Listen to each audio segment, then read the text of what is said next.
Darden has made test waivers requests available to applicants. I have a very simple question in that connection. Who should seek them and who shouldn't? Okay, great question, Linda. Thanks for asking that. So the philosophy behind offering a test waiver really stems from our belief that not all stellar applicants are stellar test takers.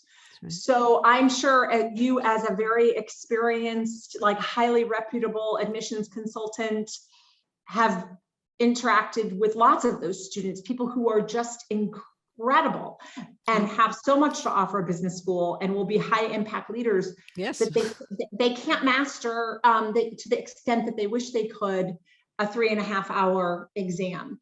So our philosophy is that it's 2021 and it's not 1950 anymore. And we have great respect for the GMAT and GRE. The validity studies that we participated in the past do show that they're valuable instruments.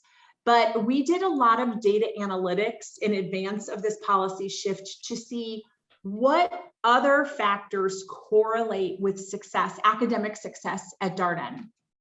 So there have been a couple phases of those studies. So for example, we found that the interview correlates more with academic success than we would have thought.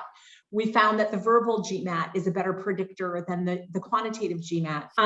The GPA is a better predictor than the test scores. We're going through analysis right now and looking at, is there a correlation if you have a CFA, if you have a CPA, if you've done some Darden Coursera classes, if you have a master's degree in a relevant area, if you have a quantitatively oriented job. So we're continuously looking at data to help guide our policies. But to answer your question about who should apply, I would recommend the test waiver process for candidates who have strong alternative evidence that they can do well academically. So maybe a candidate has a strong undergraduate GPA in a relevant field. Maybe he or she has earned a master's in a relevant field. Maybe they have a very quantitatively oriented job. Maybe they have earned a CFA or CPA. Maybe they've taken some post-bac classes. So I would say the test waiver is not for someone who has no alternative evidence. It is really for people who maybe maybe they struggle a little bit with a standardized test, but they perform really well in a class. I'm a big fan of HBX Core, which is now ask you about that. HBS Online.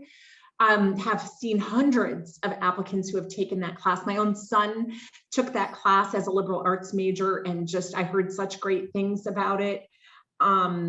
We have Coursera classes that Darden people can take.